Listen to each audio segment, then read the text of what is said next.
Ever heard about the Brit who refused to travel because he couldn't find a direct flight to the sun?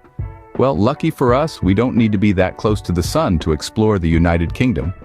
Welcome, dear listeners, to our whimsical journey through the land of double-decker buses and the birthplace of the world's most famous secret agent. No, not Austin Powers, the other one.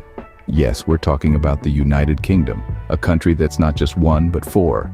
England, Scotland, Wales, and Northern Ireland. Four fantastic lands united under one queen, one passion for tea, and one shared dread of the weather forecast. You see, in the UK, they have a unique relationship with the weather. It's like a soap opera, filled with unexpected twists and turns, where the sun makes a guest appearance.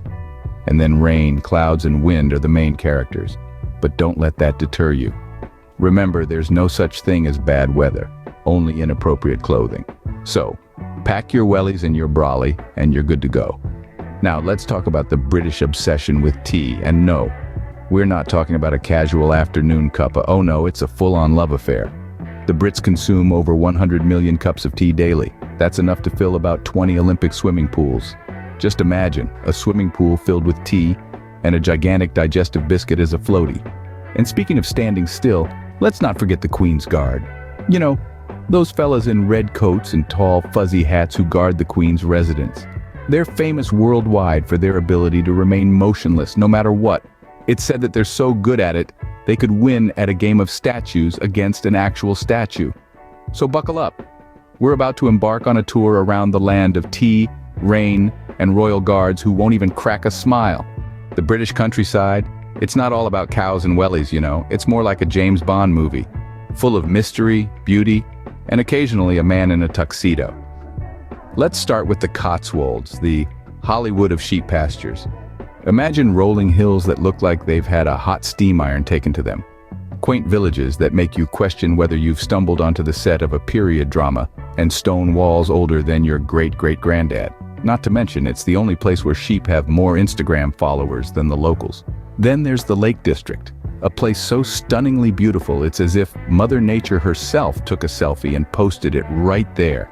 Picture lakes that reflect the sky like giant mirrors, mountains that make you feel like you're on top of the world, and daffodils that inspired Wordsworth to get all poetic.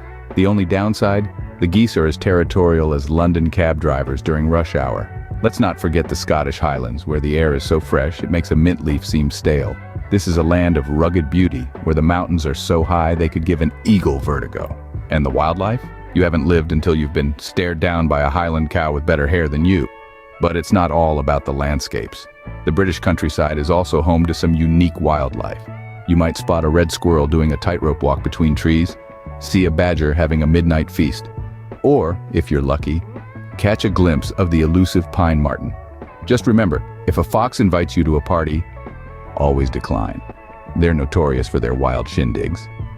And remember, if you get lost, don't ask the sheep for directions. They're notorious for sending tourists the wrong way. Welcome to the urban jungle, British style. It's like New York City, but with more tea and less honking. Now let's embark on a journey through the buzzing streets of London. Ah, London, where the buildings are as old as time, but the vibe is as fresh as a cucumber sandwich. It's a place where you can find a cheeky pigeon strutting around Trafalgar Square like it owns the place. And the Tower of London? It's not just a historic castle, folks. It's also home to a group of ravens that are essentially the royal pets. Legend has it, if they ever leave, the kingdom will fall. No pressure, birdies. Moving north, we reach the land of kilts and bagpipes, Edinburgh. Here, we've got a castle smack dab in the middle of the city, and deep-fried Mars bars being served up in chip shops. Yes, you heard that right. Scotland doesn't just deep-fry its fish, it deep-fries chocolate bars too. Talk about a sweet crunch. Next stop, the Welsh capital, Cardiff. A city where you're just as likely to hear a rendition of Tom Jones' "It's Not Unusual" as you are to spot a dragon on the national flag. Cardiff's got a massive castle, a bay that's a sight for sore eyes, and more sheep than people in the surrounding countryside. Finally, we jet over to Belfast in Northern Ireland. Belfast is the birthplace of the Titanic, so if you're a fan of epic love stories and Celine Dion, this is your city. And let's not forget the underground system, the veins of these bustling cities. Here's a pro tip. When you see a Mind the Gap sign, don't consider it a friendly suggestion. It's a life-saving command. So, there you have it. City life in the UK. Just remember, The mind the gap signs on the underground aren't suggestions, they're for your own safety. Well, it's time to say cheerio to our British adventure, but don't be sad, remember? Every time a bell rings, a British angel gets its wings. Or was that a pint of ale? Our journey has been like a roller coaster ride through a tea shop, hasn't it? We've braved the bustle of London, basked in the tranquility of the countryside, and even managed to avoid getting lost in a roundabout.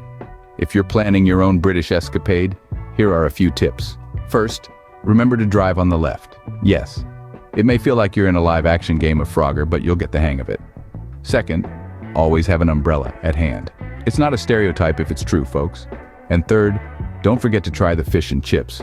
Trust me, it's the culinary equivalent of a Beatles reunion concert. And remember, the UK is like a fine wine. It's sophisticated, it's classy, and it's probably going to rain on you at some point. So pack your bags, grab your umbrella, and come on over. The Queen's Guard might not smile, but we promise you will. And now, my fellow adventurers, as we bid adieu to the British Isles, it's your turn to embark on your own journey. Let the charm of the countryside, the vibrancy of city life, and the allure of British culture inspire your travels. And remember, the world is a book, and those who do not travel read only one page. So why not turn over a new leaf and start a new chapter in the UK? If you enjoyed this virtual journey, do give this video a thumbs up, and don't forget to hit the subscribe button. Your support fuels our adventures and helps us bring the world closer to you. So until our next escapade, keep your spirits high, your bags packed, and your passport ready. As always, thanks for watching and safe travels.